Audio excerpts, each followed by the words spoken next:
This is called echo.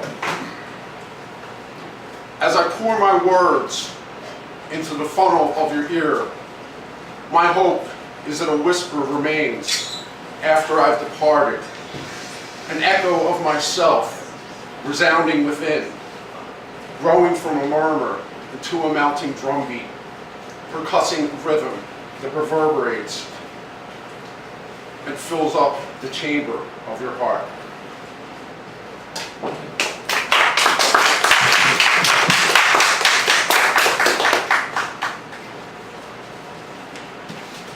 Lester mentioned in his bio the dead bars.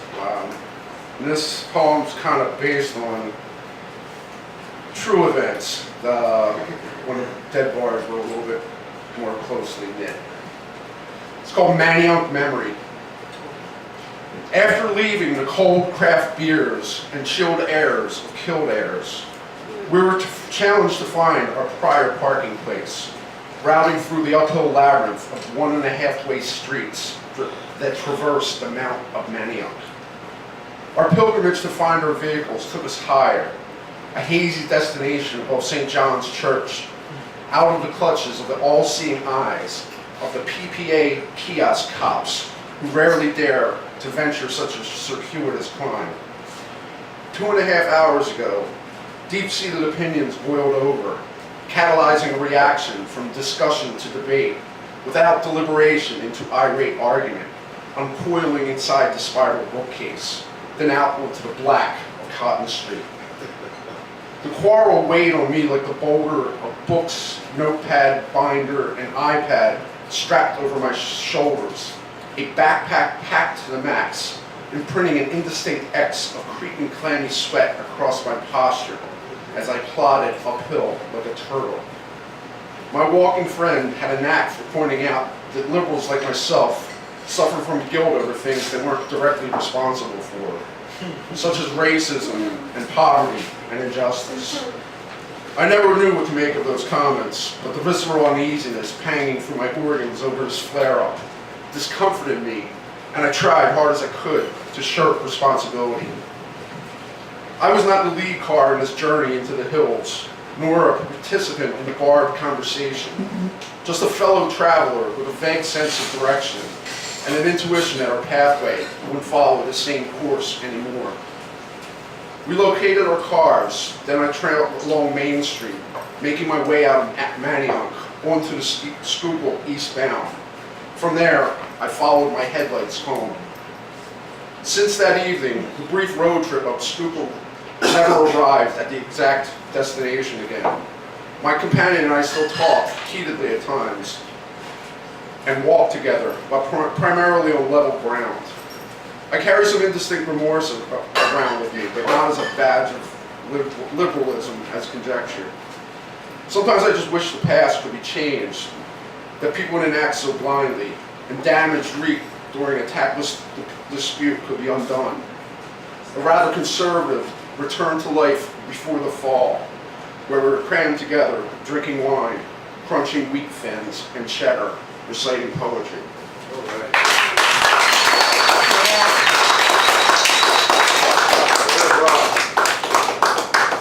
This is called Ticket to Ride. The title comes from the Beatles song, but it's really not about that.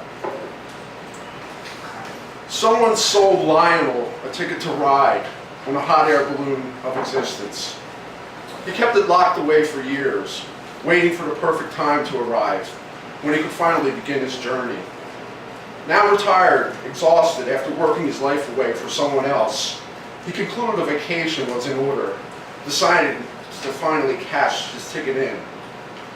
As Lionel approached the majestic sky blue dirigible, butterflies fluttered in his stomach in anticipation of setting sail into the sunset. Upon arriving at the oft-anticipated takeoff site, Lionel, on edge, extended his weathered hand, tightly grasping the ticket he held his whole life. Instead of grabbing the ticket, a complimentary hand on board reached out to him in seeming friendship, while the other embraced his arm, welcoming him aboard. Lionel was baffled. The ticket taker seemed uninterested in collecting his fare. So he emphatically insisted that this was his ticket he had paid for, while thrice pointing at it with his index finger and holding it up to the airman's eye. The aviator explained that the flight has always been free and apologized that someone or some institution had defrauded him into believing he needed to procure a ticket. Reluctantly, Lionel allowed himself to be guided into the basket, muttering, "Is this allowed?" Aboard my craft, you have permission to do anything you like without a material cost. In fact, thinking like that is what's holding you to the ground. The voice lingered in Lionel's ears as the speaker vanished into thin air. The balloon swiftly sky-scaling like a cooped kite loosed from captivity. Freed of the ballast that clung to his shoulders for decades, Lionel defied gravity and discovered he was a natural pilot with his head in the clouds, just like he was as a child, only wiser, much wiser.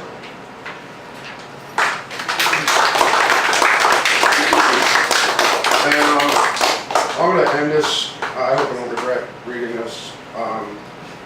This is a very personal poem.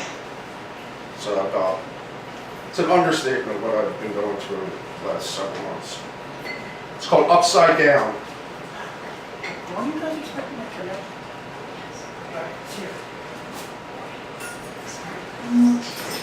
Okay, it's called Upside Down. I often look at time subjectively. My day divided by when I get up and when I lay down. And when I write, it's almost always about sunrise, where my light inside shines brightest over the light of my life. But not tonight or today. However it's measured, holds sway over my thoughts as rays slit through my horizontally aligned lines. The rose light cuts through my consciousness, but even tinted glasses can't help me see anything other than darkness on the horizon.